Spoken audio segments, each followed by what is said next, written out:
Okay, good, because that makes me feel nervous. Okay. Wait, I have no idea here. how we start this.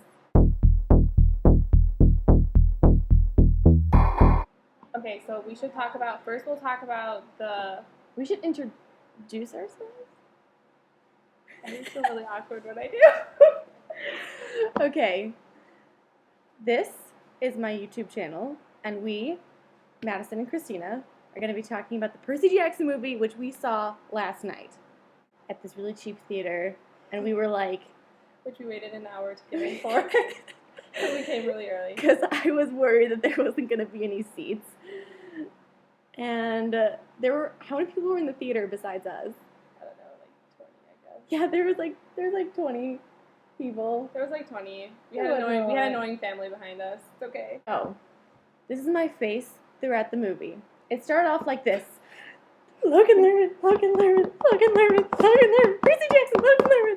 And then within like 10 minutes it went to this. Okay. And then it went to... And then it was just... The whole time. The whole time. Ugh. It started off with the combat thing between Spoilers. Clarice. Spoilers. Oh, right. There will be spoilers. Okay, so the beginning there. Clarice and... Was too nice. Clarice was too nice. Her character I thought throughout so the too. entire movie. I thought so too. I feel like they wanted to make her tough, but 2 seconds later they would be like, oh wait, she's actually nice. And be like, oh, okay. It was okay. The whole movie itself was just so Disney Channel. I wanted to cry sometimes. I agree. It was just really childish, and I know that it's meant for a younger audience, but okay. I understand that this movie wasn't going to be as to the book as we, the fandom, had hoped it was going to be, because the first movie wasn't to the book about it, and it kind of screwed up a lot of details. So they had to like put the series back on track with a couple of the details. So I knew it was gonna be different. Right. But they could still have kept some of the real details in there. Well, like we were discussing earlier, we wanted them to actually fix it as they went along. But yes. They didn't ever fix it. It just got worse. It just got worse and worse and worse. It was a spiral effect of just bad. It just got... It definitely got worse as the movie ended.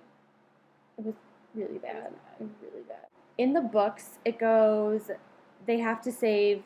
They did a really good job with explaining the tree, the Talia. Oh, right. That was good. I thought that was really good. Like, they had a flashback, and it was pretty awesome. Yeah, that was good. I really liked it, because I approved that part. And so when they explained about the tree and that it was dying, and then, okay, Annabeth looked up the Golden Fleece on her iPad. Oh, yeah, that was off. I just feel like they should, they took a picture later in the movie. And Clarice took a picture of Grover in his wedding dress. What? But he wasn't even in a wedding dress. He was in a skirt. He was in a maid's outfit. Oh, right. Grover is a chambermaid. He said he was a chambermaid instead of... And that's like an obvious, myth. Like, I mean, not an obvious myth, but, people know that... People will make that distinction. Yeah. Like, it's a big difference between a chambermaid and a future wife. I really wish they had kept the future wife thing. That was funny. That was so funny. I feel like they could have made more of that scene too, because it was 2 seconds of it. Yes. Okay, honey, and then and that was it. Wait, so the sending off to the quest thing. Okay, so are we going in order? Yeah, go in order. Okay, we're so out of order, but we'll just talk. Okay, we'll just talk. I thought the sending off to the quest thing was good. The oracle scene. The oracle scene. I thought he did talk to the oracle in the book, or no? That's what I can't remember. I think he talked to the oracle in the first book, and they skipped that, so they wanted to add the oracle in this book, in this movie. Yeah. So they added it in. I don't think he talked to the oracle in the second book. I think Clarice did, and there was a scene in the book with her dad and her talking about the prophecy that she had gotten from the oracle about the quest, and Ares was upset about it. But I don't think Percy ever did. He just he and Annabeth and Grover were just okay, we gotta go, and we gotta go. So they left. But I thought in general the oracle scene looked good. It looked good. It was interesting. The problem was the Greek myth. They messed up the actual myth of Kronos. I'm sorry. Okay. They messed up the actual myth of Kronos, and it was really upsetting because Percy isn't. They revealed too much detail too soon. You know what I mean? Like, Yeah. Percy doesn't know that he's part of this prophecy at this point. Percy doesn't know what it is with Kronos and, like, how everything worked out. And Percy doesn't know anything. Percy is completely oblivious. And in the movie, they like, clued him in way too soon to what was going on. And, like... Oh, yeah. I don't And understand I feel why like, they did that. is it Chiron? I don't know. I say, whenever I read it, I say Chiron. Okay. I forget how they said it in the movie, but, Chiron. like, oh, Chiron? I think they said Chiron.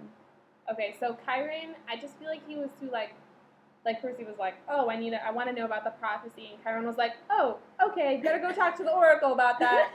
It was just like, what? You're just going to tell him about the prophecy? You shouldn't have been like, Percy, this is a serious thing. Like, he didn't even have that. And There wasn't the guiding moment. There wasn't the mentor moment with Chiron. I just want to say that I feel like Dionysus was good. I did like Dionysus. And he had a Hawaiian shirt in one of the... And he kept on messing everyone's names up. Yeah, that was good. It was good. And I like how they showed the wine thing, and he kept commenting about the wines. I know, that was funny. That was good. No one but the fandom will get that, because everyone. Good job, movie makers, catering to the fandom. But that was one of the only details.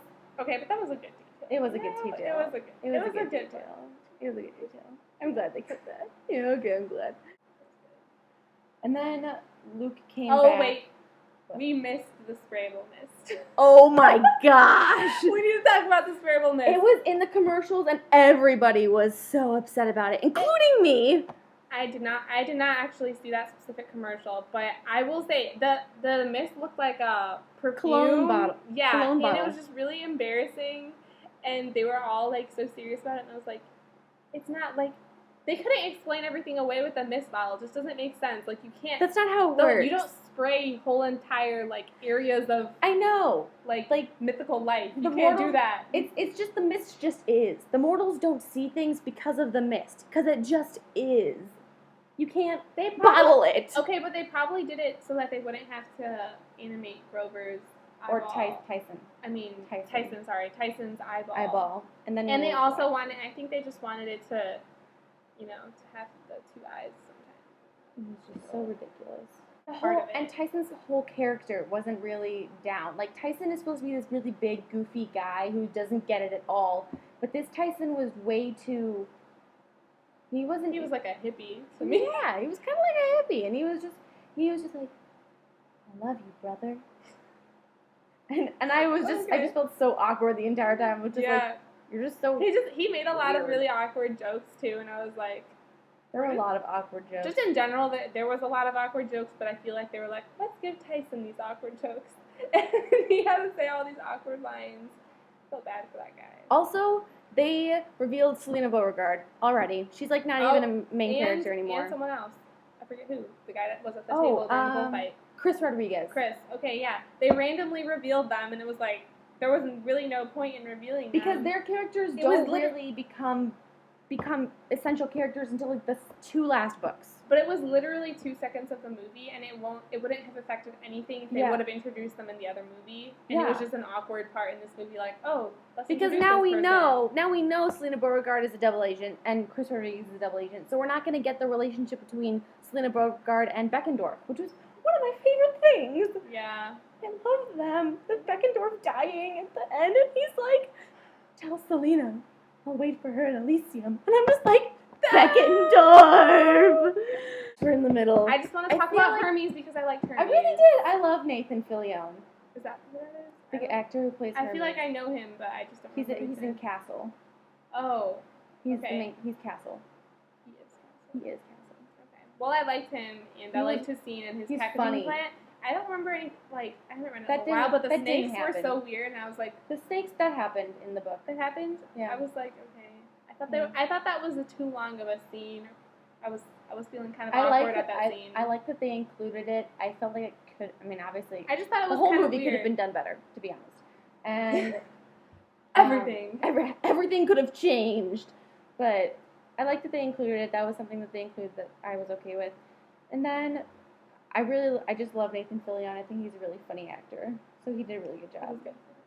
He made a quality Hermes. Quality. The thing about the pants.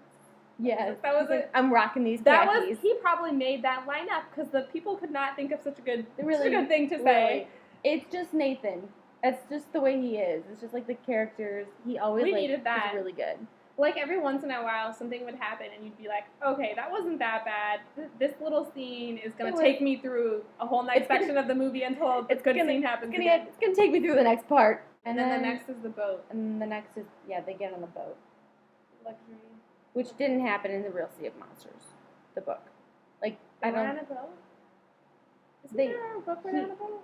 Yeah, I mean they were on a boat, but they were on their own boat. They didn't go on to the Andromeda until like way later. Yeah. I don't think Luke even gets the boat until for some reason. I mean, it's just I feel like there was more people on that boat. I feel like it was just a different boat in my head when I pictured it. Yeah, I pictured it as more of a cruise liner. Me too. Because in the book that was such a small boat. In the books they talk about tourists being on the boat and being like on a cruise. Yeah, I thought it was on a cruise ship. So I pictured it a huge like cruise really liner. big. Yeah, with that's a what I pool thought. And a slide. And I thought like stuff. a bunch of like cronies on it, and it was like 5 people on the boat on this luxury little liner with a jacuzzi. That weird animal. That was odd. Oh, the hippocampus? No. Oh, the little stinger? The one kills Annabeth. Yeah, that one. That was just a random little guy thrown in there. I don't remember. I don't know if that guy was in there. I mean, that wasn't a necessary detail, and whatever. Fine. It was like whatever. I don't care if he's in the book or in the movie. I guess so. Yeah. So it didn't affect. It didn't affect anything. It didn't affect the plot. Except for the whole Annabeth thing. It did affect. What are you talking about? Okay, wait. Okay, the whole scene with the boat, I just thought it was kind of long and boring, and I feel like Luke just wasn't acting very good in that scene. Am I a horrible person for saying that? I feel like he just wasn't intense enough. He was like, okay. How do you feel about that? That just all right, cool. His father as in Cronus. I don't know why I said father, like master. I'll bring my master. His master back. This is crazy. And so the next part was where they get on their own boat and then they get swallowed up by the thingy. Whatever that thing is called. That thing. And they meet up with Clarice. I thought that part was fine. That part was fine too, whatever. It wasn't like great. It was Again, the whole Clarice thing, she's way too nice and it irks me. Yeah. That she's just She was really nice. And she was really accepting of Percy's help. I was surprised. I thought she was going to deny him or do something wrong and then be like, wait, I do need your help. But I didn't expect her to that wasn't supposed play to along. Or like when they were bound by the ropes in the next scene. Yeah. And she was like, she raised yes. I was like, put your hand down, Put Clarice. your hand. Yeah, you're Clarice. I thought she was going to be like, I thought she would acknowledge it, but just not like, you know? Yeah. It was too chill for me. Next part is they get to the island, which is an amusement park. Oh, right. So they made it into a amusement park, an abandoned amusement park, and then they just skipped to. I mean, I guess it's fine if they wanted to do that. I mean, it wasn't that big of a deal, but it's like so many things are wrong that like each little thing piles up into make this whole like thing of wrongness. And you're just like, I can't even take this movie. But like, if those little things had been in there and everything else would have been right, like I wouldn't have minded that much if it was an amusement park. Yeah. But it's just like, why? The whole thing, it just didn't follow any kind of real plot line. Yeah. Okay, can we skip to the end? I really want to talk about Kronos. We'll talk about the end. Oh my gosh! Kronos! Take 2. Take 2. All right. Kronos comes back to life in this movie. He eats Grover and Luke. He eats Grover and Luke. That happened. He pretty much gets up and then he walks around. He looks like this giant pile of coals. That's what he is. He's a giant pile of coals. I thought that was fine. You didn't think that was fine? I didn't think it was fine. What were you picturing? Because, when he comes back to life, this is how it happens. Luke takes the fleece from Percy, and Percy's all upset because in the process... Oh, wait, they killed Tyson. Luke kills Tyson. So, yeah. And I was like, I think that they... Well, first of all, there was an editing... Okay. So Kronos gets up, he eats them... Wait, this is the best part. Luke has the fleece, and everyone is tied up at the amusement park, and he puts the fleece, he's like, "Arise, Lord Kronos," and he throws the fleece under the sarcophagus, and all this stuff, it just starts, like, magically, and then Kronos. It just happens. He's just it like just there. comes up like all of his ashes or whatever Yeah, just form and together. He's like this like coal man. I didn't really think that was that weird. I mean, I don't know if I exactly pictured it like that, but that was. I did not picture that at all. But that's not even supposed to happen. The fact that he even rose at this point was just so weird because we're on the second movie and he doesn't fight Kronos until like the last book. Yeah, so that was bad. So it was just really, really bad. And then Percy, of course, defeats him. And the cursed blade. The cursed blade. Oh right. Oh my gosh, the cursed blade is just Percy's sword, which isn't cursed at all. Like that's not how it's supposed to go. I don't know why they called it the cursed blade, but it was like Poseidon used it to kill. But that's not really what happened with his sword. There's like a story behind his sword. Zeus killed, so whatever. Yeah, so like they screwed up the basic Greek mythology behind this story. Like in the beginning when the Oracle was talking, he talked about Kronos and he's like, Kronos didn't eat his 3 oldest sons, and then they came back and killed him. And I was like, nah, he ate them all except for Zeus. In which case he ate a rock that he thought was Zeus. And then Zeus killed him, and all of his brothers were like there, and sisters were like there, so that was wrong. And then the whole Poseidon kills Kronos isn't right either. That's not how it happened. Oh, right. They all the Olympic gods have to team together to kill Kronos. Like they all the whole part. thing They was all wrong. have a part in it. The thing is, when it's wrong now, it'll always be wrong for the whole series, and they can no longer fix it. It's just doomed. There's no way. There's no way the other movies can ever. It can never recover from this. Ever. So he comes out, and then Percy defeats him, and then Stinger Man, and then the Stingray comes up, and Annabeth's like, Percy, and he's like, and then she dies. Random death, and they all in the theater. I literally yelled, "What?"